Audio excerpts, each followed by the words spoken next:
આજનો ઓડિયો પરમપિતા પરમાત્માને શરણે સમર્પિત કરું છું. આપ સૌની શુભેચ્છા અમારા પર બની રહે તેવી અભ્યર્થના સહ જય શ્રીમદ નારાયણ. શ્રીમદ ભગવદ્ ગીતા અધ્યાય 9 પરમ ગૃહ્ય જ્ઞાન શ્લોક 34. તારા મનને મારા નિત્ય ચિંતનમાં પરોવી દે, મારો ભક્ત થા, મને નમસ્કાર કર અને મારી જ પૂજા કર. એ રીતે મારામાં સંપૂર્ણ રીતે તન્મય થઈને તું નક્કી મને જ પ્રાપ્ત કરીશ.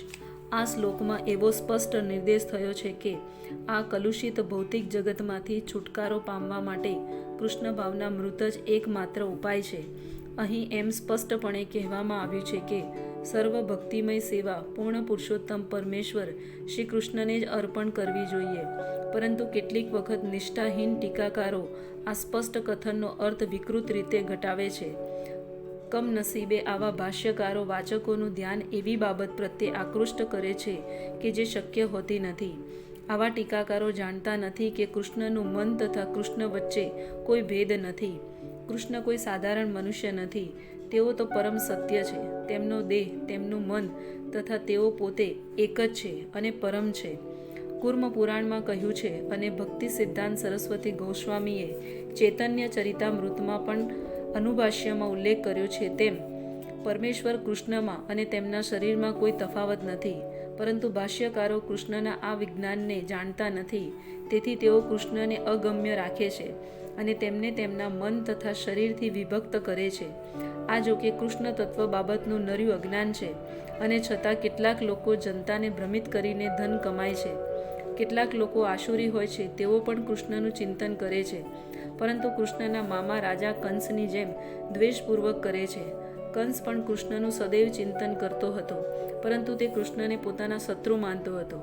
તે હંમેશા ચિંતાગ્રસ્ત રહેતો અને વિચાર કર્યા કરતો કે ક્યારે કૃષ્ણ આવશે અને તેનો વધ કરશે. આવા ચિંતનથી આપણો કોઈ ઉદ્ધાર થવાનો નથી.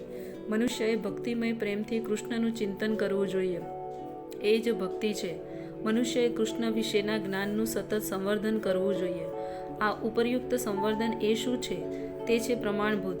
સદગુરુ પાસેથી શિક્ષણ પ્રાપ્ત કરવું. કૃષ્ણ પૂર્ણ પુરુષોત્તમ પરમેશ્વર છે અને અમે કેટલીય વાર કહી ચૂક્યા છીએ કે તેમનું શરીર ભૌતિક નથી, પરંતુ સનાતન, જ્ઞાનમય અને આનંદમય છે. આવી ચર્ચા કરવાથી મનુષ્યને ભક્ત બનવામાં સહાયતા મળશે. અન્ય રીતે અપ્રામાણિક સાધન પાસેથી કૃષ્ણનું જ્ઞાન પ્રાપ્ત કરવું નિરર્થક નીવડશે. તેથી મનુષ્યએ કૃષ્ણના સનાતન આદિ સ્વરૂપમાં મનને સ્થિર કરવું જોઈએ.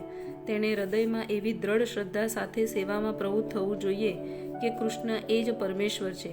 કૃષ્ણની પૂજા માટે ભારતમાં હજારો મંદિરો છે અને ત્યાં ભક્તિ કરવામાં આવે છે.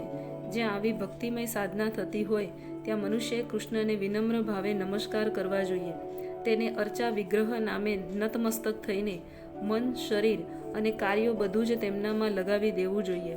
આનાથી તે અનન્ય ભાવે કૃષ્ણ ભાવમાં પૂરેપૂરા લીન થઈ શકશે. મનુષ્યને આનાથી કૃષ્ણલોક પામવામાં મદદ મળશે. તેણે પાખંડી ભાષ્યકારોને કારણે ગેરમાર્ગે દોરાવવું ન જોઈએ. મનુષ્યએ કૃષ્ણ વિશેના શ્રવણ, કીર્તન આદિ નવધા ભક્તિમાં સર્વથા પરોવાઈ જવું જોઈએ. શુદ્ધ ભક્તિ એ માનવ સમાજની સર્વોચ્ચ ઉપલબ્ધિ છે. ભગવદ્ ગીતાના 7મા તથા 8મા અધ્યાયમાં ભગવાનની એવી શુદ્ધ ભક્તિની સમજૂતી આપવામાં આવી છે કે જે અનુમાનજન્ય જ્ઞાન, યોગ તથા સકામ કર્મથી મુક્ત છે. જે મનુષ્ય પૂર્ણ રીતે વિશુદ્ધ થતા નથી તેઓ નિર્વિશેષ બ્રહ્મજ્યોતિ તથા સ્થાનગત પરમાત્મા જેવા વિભિન્ન ભગવત સ્વરૂપો દ્વારા આકૃષ્ટ થાય છે. પરંતુ શુદ્ધ ભક્તો તો પરમેશ્વરની પ્રત્યક્ષ સેવા જ કરે છે. કૃષ્ણ વિશે એક સુંદર કવિતા છે કે જેમાં સ્પષ્ટપણે જણાવ્યું છે કે જે મનુષ્ય દેવોની પૂજા કરવામાં પરોવાઈ રહે છે તે અત્યંત અજ્ઞાની છે અને તે કદાપી કૃષ્ણરૂપી સર્વોપરી વરદાન પ્રાપ્ત કરી શકતો નથી. શક્ય છે કે પ્રારંભમાં કોઈ ભક્ત કોઈ વાર તેના સ્તરથી પતન પામે, પરંતુ તોય તેને અન્ય સર્વ તત્વચિંતકો તથા યોગીજનોથી શ્રેષ્ઠ માનવો જોઈએ. જે મનુષ્ય નિરંતર કૃષ્ણ ભક્તિમાં પ્રવૃત્ત રહે છે તેને પૂરેપૂરો સંત ગણવો જોઈએ. તેના આકસ્મિક ભક્તિરહિત કાર્યો ઓછા થઈ જશે અને તેને નિસંદેહ તત્કાળ સંપૂર્ણ સિદ્ધિ પ્રાપ્ત થશે. શુદ્ધ ભક્તના પતનનો વાસ્તવમાં કદાપી અવસર આવતો નથી, કારણ કે ભગવાન સ્વયં પોતાના શુદ્ધ ભક્તોની સંભાળ રાખે છે. આવા બુદ્ધિમાન મનુષ્યએ કૃષ્ણ ભાવના મૃતના માર્ગને ગ્રહણ કરવો જોઈએ. અને આ ભૌતિક જગતમાં સુખપૂર્વક રહેવું જોઈએ. તેને આખરે કૃષ્ણરૂપી સર્વોપરી વરદાન પ્રાપ્ત થશે.